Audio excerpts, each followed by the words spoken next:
C'était les dernières élections de cette année 2017. 170 sénateurs ont été élus ce dimanche 24 septembre. Dans les Yvelines, 6 sièges ont été pourvus. Le détail de ces résultats dans le département avec Nicolas Dandry de la rédaction de TV78. Bonsoir. Bonsoir Grégory. Alors quels enseignements tirés de ces élections sénatoriales dans le département ? Alors je vous propose de voir les nouveaux sénateurs des Yvelines et c'est quasiment un grand chelem pour les Républicains. La liste de Gérard Larcher a obtenu 5 sièges sur les 6 renouvelables, une victoire logique au vu de la composition du corps électoral. Le président du Sénat a été réélu, tout comme Sophie Primas, un résultat salué notamment par la présidente de la région Île-de-France, Valérie Pécresse, sur son compte Twitter, comme vous le voyez à l'image. De son côté, La République En Marche décroche le dernier siège avec l'élection de Martin Levrier. À ce propos, écoutez Aurore Berger, porte-parole du groupe La République En Marche à l'Assemblée nationale. Elle était au micro de Mélanie Poquet. Ce qui n'était pas évident, c'est que nous, on réussisse à avoir des élus au sénatorial.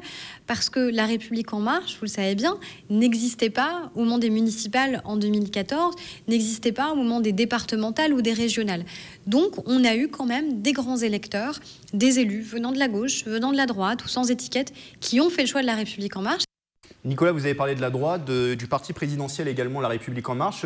Quel est le résultat de la gauche pour ce scrutin ? Alors rappelez-vous Grégory, la gauche yvelinoise détenait 2 sièges au Sénat avant ce scrutin.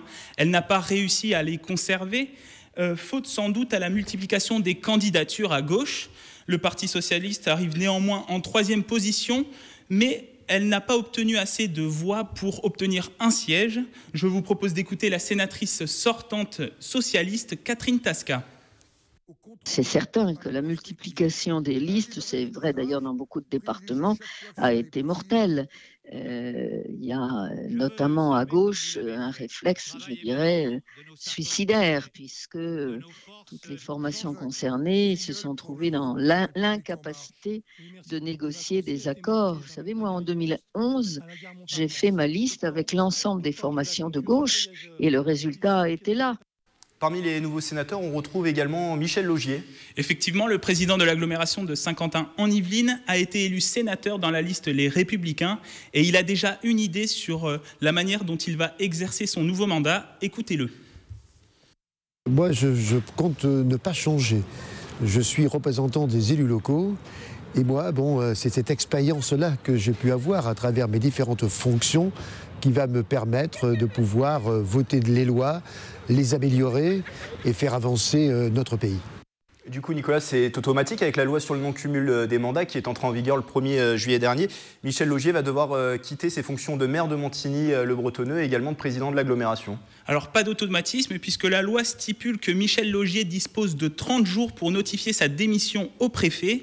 Se posera alors la question de la succession de Michel Laugier à Montigny-le-Bretonneux et à la tête de l'agglomération de Saint-Quentin en Yvelines.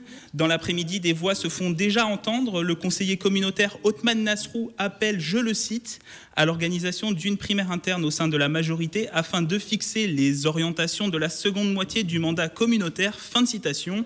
Mais il y a déjà des noms qui circulent, notamment pour la présidence, celui du maire d'Elancourt, Jean-Michel Fourgousse, ou celui de la maire de Plaisir, Joséphine Conmans-Berger. Merci Nicolas. Et pour être complet sur ce sujet, un conseil municipal doit se tenir dans la soirée à Montigny-le-Bretonneux et un conseil d'agglomération aura lieu ce jeudi 28 septembre.